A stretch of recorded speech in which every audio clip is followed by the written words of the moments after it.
Uy, God bless you. Okay lang. Okay lang. Okay lang. Audio Jungle.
Mga day, kumusta na kayo dyan? And kumusta na mo diha? And you guys, how are you doing? Nakita na naman ninyo ang aking pagmumuka.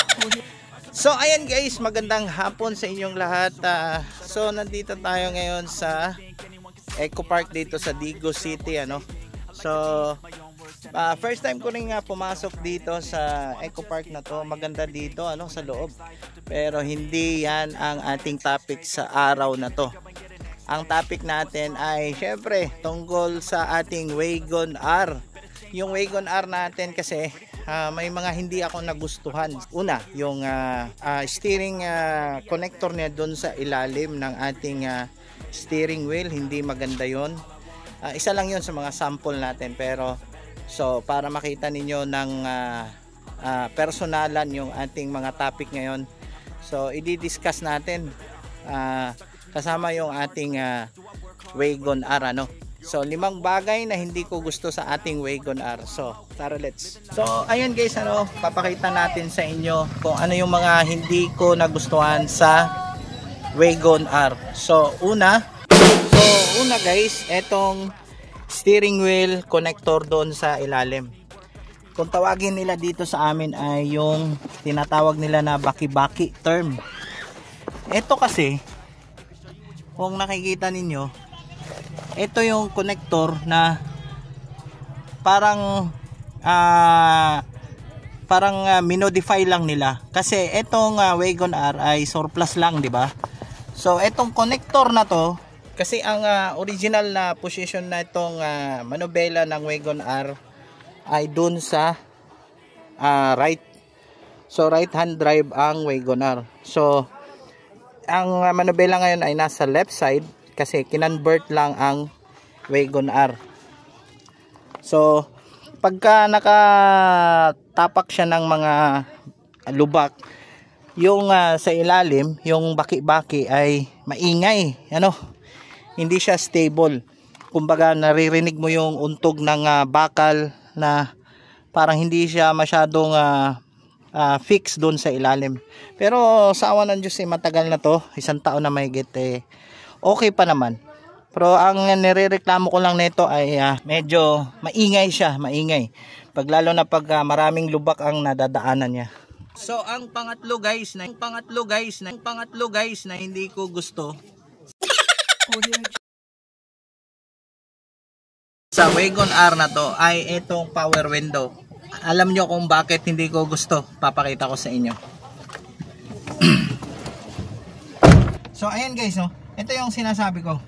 Pag pindutin mo to, sana ang magbubukas ay dito sa right side na bintana sana. Pero parang baliktad kasi to, kasi nga converted nga ito. Pag pindutin ko to, ang magda-down ay yung bintana ko.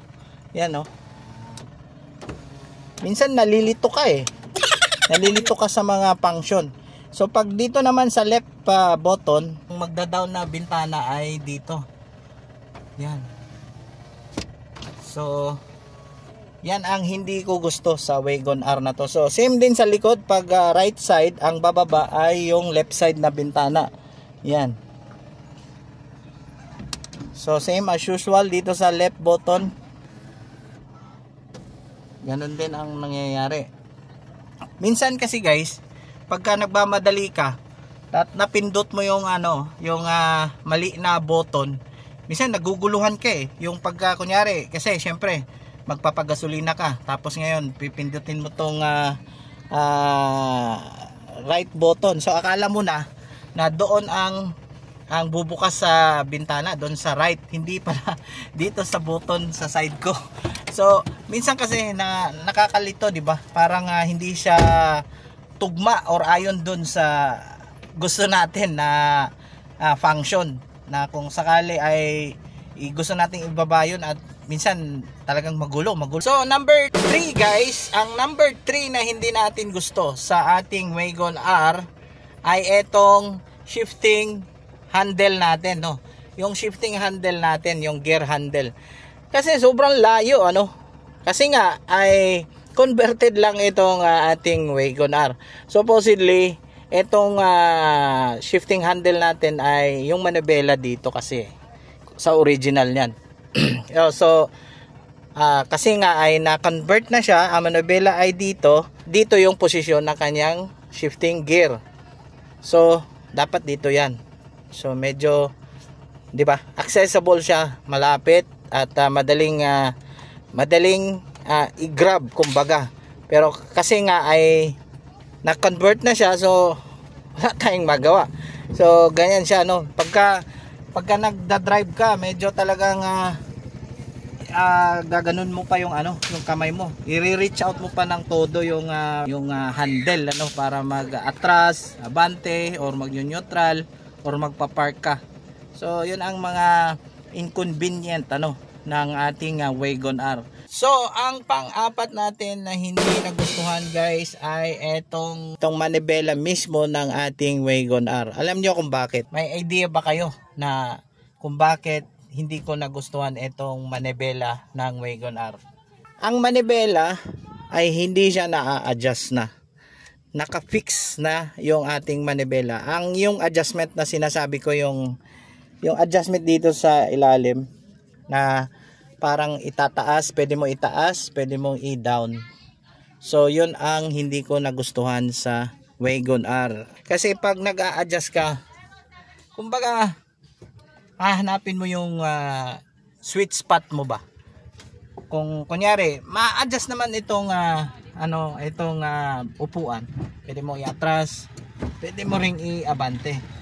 So dito ka na lang mag-a-adjust. Hanapin mo yung sweet spot mo para kumbaga ay komportable ka sa pagmamaneho, di ba? Dito na lang tayo mag-a-adjust sa upuan natin. Pero dapat sana medyo maitaas natin ng konti at ibaba, ganun. Yun ang wala dito sa Wagon R na to. Kasi nga ito ay naka-fix na rin to nung i-convert itong Wagon R. Pero alam ko sa original ay mayroong adjuster to dito na pwede mong itaas at ibaba. So finally guys, yung ating pang-limang hindi nagustuhan dito sa ating Wagon R ay ang gasoline opener. Yung itong bukasan ng ating yung tangke kung saan tayo nagpapagasolina ay hindi natin abot yung opener niya, kasi sa normal car, ang normal car ay dito mo makikita yung mga opener sa driver side. Kaso nga ay ito naman ay isang surplus at converted na sasakyan. So ito yun. So bubuksan natin. So nandito sa passenger side yung bukasan, hindi doon sa driver side. Dapat doon sa driver side, di ba? Bukas na siya. So nabuksan na natin itong gasolina natin, So yan. So sarado natin uli. So yun yung mga disadvantage ng ating Wagon R. So yun yung mga medyo talagang need adjustment sa lahat ng mga bagay na pwede nating nakasanayan sa mga standard car na nabibili natin dito sa Pilipinas. Converted vehicle yung ating Wagon R.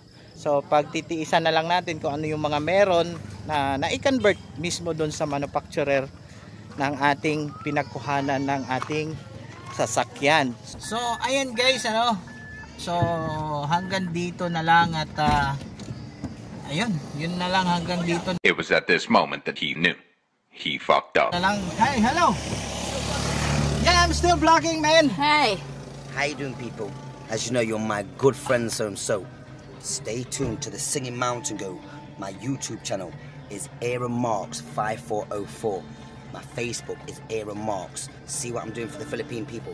God bless you. Mahal kita lalo. Thank you very much. God bless you. Thank you. Ate. Thank you. God bless Kuya. you. Bye. Yun yung si Aaron Mark. So, yun yung isang British guy na Vlogger. na nagpasyal din dito sa Eco Park. So, supportahan din natin siya sa kanyang YouTube channel at may Facebook page din siya sa sinabi niya. So hanggang dito na lang siguro guys no ang aking vlog at wag niyo siguro din kalimutan mag-subscribe sa aking channel para updated kayo sa mga susunod ko na mga video. At lagi niyong tandaan, just only love mga bay mga day. So see you on my next vlog. Peace.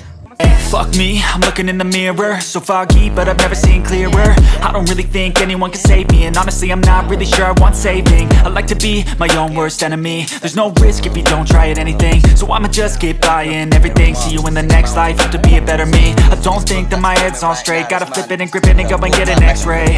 What's wrong with me? I just feel weight pushing on my chest and it squeezes till I suffocate. Better change my mindset, meditate. It's pretty cool that I'm alive and have better days. I could walk, see, hear, I should celebrate. Think I could change my mind, maybe elevate.